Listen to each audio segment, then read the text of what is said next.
खुलुमबाय लोगोफोर गिबियाव आंनि अननाय आरो हामलायनायखौ जासिहरग्रोनाय जाबाय। दा लोगोफोर आं दा दंफायो गरेस्वर माइनाव बियाबनि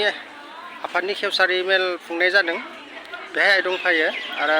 बे जायगायानो जाबाय दलपारा सिखना जोहोलाव जिरायसालियाव जादों, माने खुंनाय जादों। थ' लोगोफोर नायबाय थादों बा माबायदि बे खेवसारि मेलखौ खुंनाय जादों, बा आरो बिनि लोगोसे माने जोंनि मादै आदैमुवा माबायदि खुङो आरो मा फोरमायनाय जायो, बा मा डिसिसन लानाय जायो, बिनि सोमोन्दै एसे नोंथांमोना नुनो मोनगोन। होमबा लोगोफोर नोंथांमोना नायबाय थादो आरो नोंथांमोना हाजासे मोजाङै दिन्थिनो सानगोन आं, खिन्थु गेजेराव जुदि माबाफोर गोरोन्थि जायोबा नोंथांमोना आंखौ गावनिनो आंगो बा उदै फंबाय इउटुबार होननानै निमाहा खालामना होबानो जाबाय।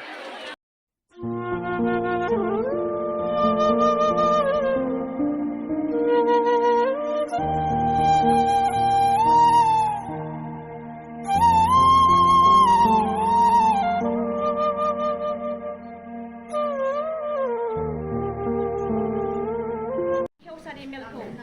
जागायजेननो थाखाय आखायाव लादों। जोंनि बे खेवसारि मेलखौ जागायजेननाय सिगांनो जोङो दिनै दोंसे हांख्रायनाय आर'जजों जोङो जोंनि आर'ज आबाद खेवसारि मेलखौ जागायजेनगोन। जोंनि आर'जनि गिबि सिरि समाय लाबा जोंनि नाजावदो आफा, दिनै जोंनि बे हाबाफारिजों जोङो सालायलांनो सानदों। बेखायनो जोंनि दलपारा ओनसोलनि माइनाव आफादनि गासैबो बिबानगिरिफोरखौ जागायजेननो थाखाय आङो गुरैयै खावलायनाय बयखौबो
दा नै लोगोफोर आर'जखौ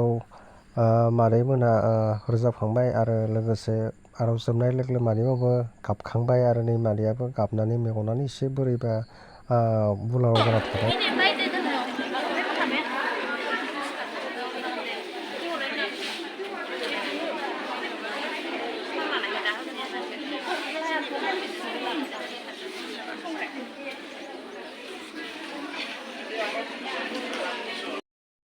थानै लोगोफोर नोंथाङा नुबाय थादों मादै मुवा माने जिथुबा खेवसारि मेल खुंनाय जादों बेहाय जिरायना दङ आरो एसे माने रेस्ट टाइम जादों नै दा बिरति जादों ओमफ्राय बे बिरति जानायनि थाखायनो एसे साहा लोंदों आरो थ' नै नुबाय थादों होनबा नोंथांमोना आरो लोगोसे बिदिनो गोबां सावरायनायखौ नुनो मोनगोन नोंथांमोना होमबा नोंथांमोना एसे नायबाय थाबानो जाबाय होमबा नुनो मोनदों नोंथांमोना गासिबो माने साहा लोंबाय दं दा ओमफ्राय बिथिंबो रानदों ओमफ्राय आबै सासेयाबो काप रानबाय दं साहानि ओमफ्राय नैथिंबो आगै बिनानाव मादै आयं आबै मुवा जिरायना दं नोंथांमोना नुनो मोनदों बेहायबो नै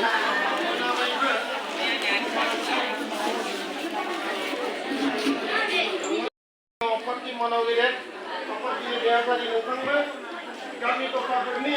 मानाव गेदेर माइनाव आर'ज नोंथांनो गिबियाव बयनिसिमबो आफा इसोर बोराइ बाथौनि सेराव दहाय लानानै जोंनि बियाद गौथुमनिफ्राय नोंथांनो बयनिसिमबो धोरोमारि गाहाम हामलायनायखौ बावहरबाय समान गोनां माइनाव रायजोआ नोंथांमोन दिनै जोबोद गोजोननाय मोनदों जिहेतु समा समनि आंखालखौ नायनानै माइनाव आफादा नै रिंगायाव दिनैनि बे गिबि खेवसारि मेल बे गिबि खेवसारि मेलखौ दैदेनलांनो थाखाय जा प्रस्तुति खालामदोंमोन दा बे हिसाबै जोङो समनि आंखालखौ नायनानै दिनै बारा माने गोलाव बिबुंथि लाखिनाय मोनसे परिबेस दङ होननानै आं सानना लायाखै दा जियानो जाथों जोङो दिनै हाबाफारि हिसाबै माइनाव आफादा बियाद गौथुमाव गाहाय आफाद माइनाव आफाद दौरि आफाद आर'ज आफाद बिदिनो लाइमोन आफाद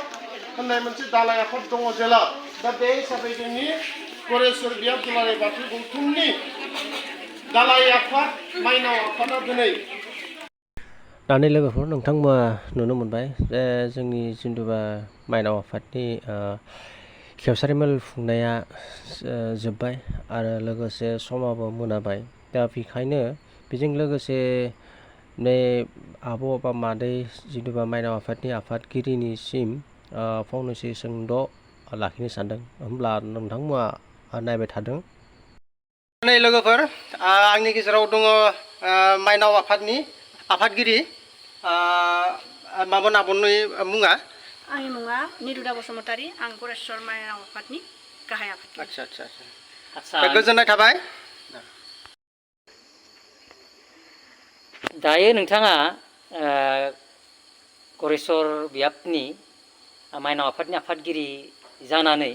नोंथाङा दा माइनावफोरनि गेजेराव बे बाथौ धोरोमखौ माबायदि धोरोमनि सोमोन्दै बा धोरोमखौ माबायदि गोसारहोनो सानदों आं बयनिबोसिम बि भिलेज 2 भिलेजनिसिम आङो निउस इउटुब चेनेलनिसिम आङो खुलुमनाय बावहरग्रोबाय फंबायनिसिम आरो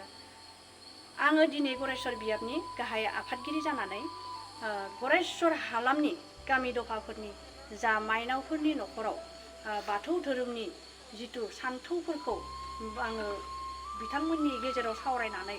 अरायबो जोंनि बर' हारिनि गुदि धोरोम बाथौ धोरोमखौ सिबिनो थाखाय आं बिथांमोनखौ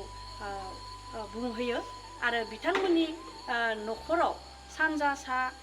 खनानि सिथ्ला खनायाव आङो अरायबो सिजौ दंफां गायनानै बाथौ मेर दुंनानै बिथांमोननि न'खरखौ आङो बाथौ धोरोमजों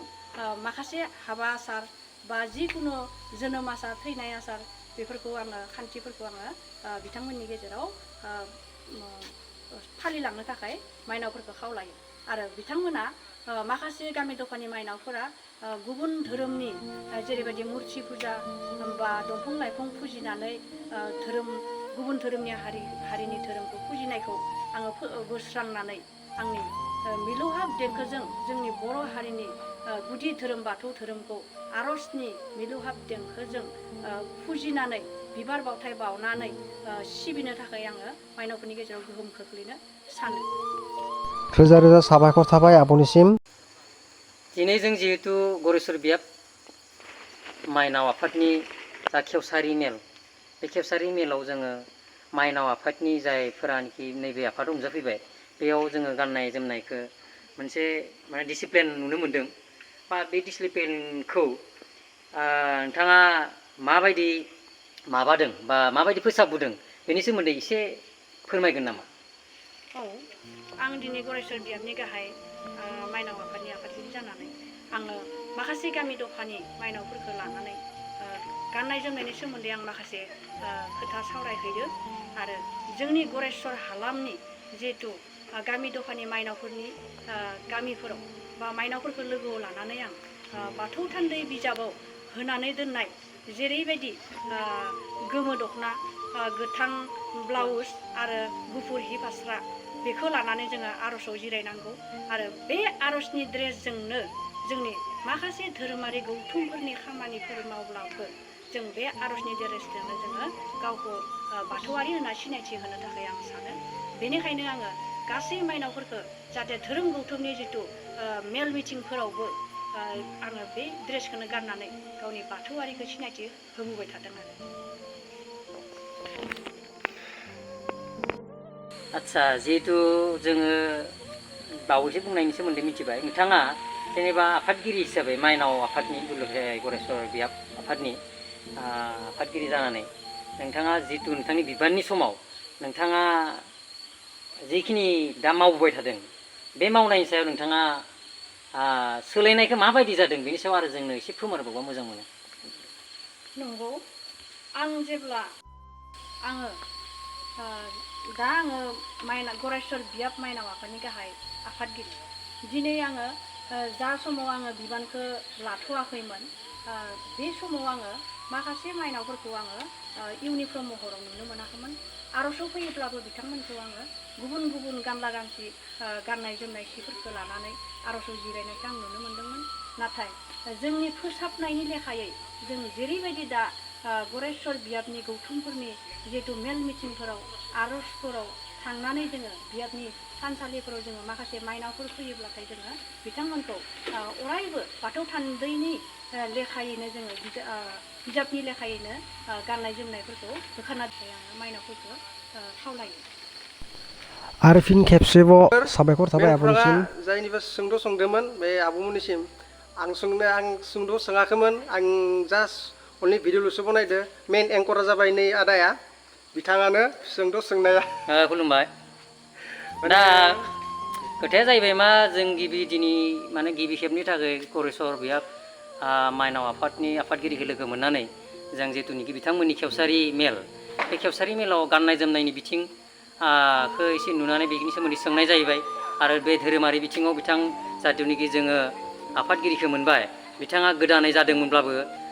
बिथाङा गोबांखिनि माने नाजानाय लानानै बिथाङा खामानि मावनायखौ जों मिथिनो मोन्दों। बिथांनि नाजानायनि गेजेरजों हयथ' जानो हागौ जोंनि बर' समाजाव